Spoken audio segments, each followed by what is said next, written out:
بیوی کی عزت مرد کی شان۔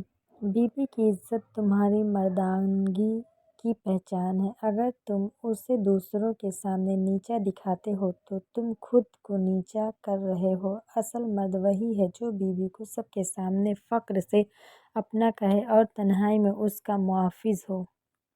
رسول اللہ صلی اللہ علیہ وسلم نے فرمایا، جس عورت کا مہر کم ہو وہ عورتوں میں زیادہ برکت والی ہے۔ حضور پاک صلی اللہ علیہ وسلم نے فرمایا، اللہ تعالیٰ احسان کرنے والا ہے اور احسان کرنے والوں کو پسند فرماتا ہے۔ رسول اللہ صلی اللہ علیہ وسلم نے فرمایا، والد راضی تو رب راضی، والد ناراض تو رب ناراض۔ رسول اللہ صلی اللہ علیہ وسلم نے ارشاد فرمایا، جو شخص جنت میں نہیں داخل ہوگا جس کے دل میں رائی کے دانے کے برابر بھی تکبر و غرور ہوگا۔ رسول اللہ صلی اللہ علیہ وسلم نے فرمایا، قیامت کے دن میرے قریب بیٹھنے والا وہ لوگ ہیں جو تم میں سے بہترین اخلاق والا ہے۔ جنت میں 6 چیزیں نہیں ہوں گی۔ جنت میں سب کچھ ہوگا مگر 6 چیزیں نہ ہوں گی۔ موت نہ ہوگی، نیند نہ ہوگی، حسد نہ ہوگا، نجاست نہ ہوگا، بڑھاپا نہ ہوگا، داڑھی نہ ہوگی بلکہ بغیر داڑھی کے جوان ہوں گے۔ بھوک اور غریبی سے کبھی مت گھبرانا کیونکہ یہ تو میرے نبی کے گھر سے ہو کر آئی ہے۔ 3 لوگوں کی دعا فوراً قبول ہوتی ہے۔ نمبر 1، ماں باپ کی دعا۔ اپنی اولاد کے لیے جب ماں باپ اپنے بچوں کے لیے بھلائی مانگتے ہیں تو ان کے لفظ سیدھا عرش تک پہنچ جاتے ہیں۔ نمبر 2، بیوی کی دعا اپنے شوہر کے لیے۔ جب بیوی دل سے اپنے شوہر کی کامیابی اور سلامتی کی دعا کرتی ہے تو اللہ اس کے گھر میں رحمت برسا دیتا ہے۔ نمبر 3، مسافر کی دعا۔ جب کوئی سفر میں ہوتا ہے، دل سے دعا کرتا ہے تو اس کے اور اللہ کے درمیان کوئی پردہ نہیں رہتا ہے۔ بیٹیاں سب کے مقدر میں کہاں ہوتی ہیں؟ گھر خدا کو جو پسند آتا ہے وہاں ہوتی ہیں۔ اے ایمان والو، اللہ سے ڈرو اور سچے لوگوں کے ساتھ رہا کرو۔ جدائی شیطان سب سے زیادہ خوش تب ہوتا ہے جب میاں اور بیوی میں جدائی پیدا کر دیتا ہے اور اس جدائی ڈالنے والا اور اس سبب کو شیطان سے تربیت دی گئی ہے۔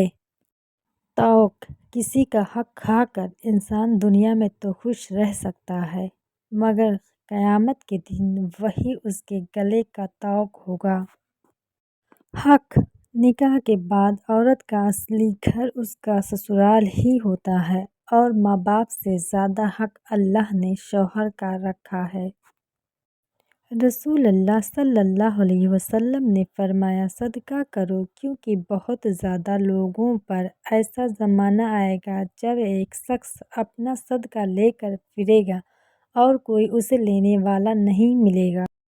ایمان کیا ہے؟ حضور پاک صلی اللہ علیہ وسلم سے پوچھا گیا کہ ایمان کیا ہے تو آپ صلی اللہ علیہ وسلم ارشاد فرماتے ہیں کہ جب تمہیں نیکی کر کے خوشی ہو اور گناہ کر کے افسوس ہو تو سمجھو کہ تم ایمان والے ہو۔ رسول اللہ صلی اللہ علیہ وسلم نے فرمایا، تم کسی کی کمزوریوں کی تلاش میں نہ رہا کرو اور جاسوسوں کی طرح کسی کے عیب معلوم کرنے کی کوشش بھی نہ کرو۔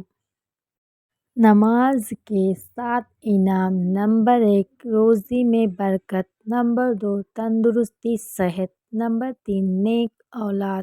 نمبر 4، خوشحال گھر۔ نمبر 5، دنیا میں عزت۔ نمبر 6، میدان حشر میں جام کوثر۔ نمبر 7، آخرت میں جنت۔ وضو کب ٹوٹتا ہے؟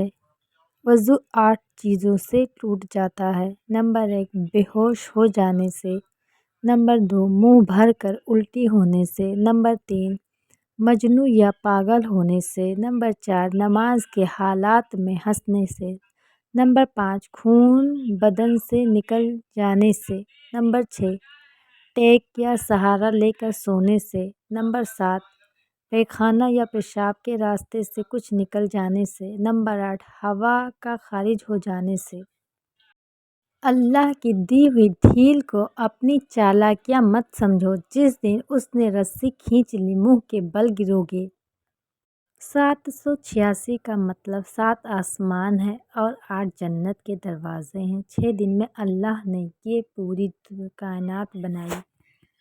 گناہ سب سے ہوتا ہے، لیکن توبہ وہی لوگ کرتے ہیں جنہیں اللہ کا خوف اور ایمان کی فکر ہوتی ہے۔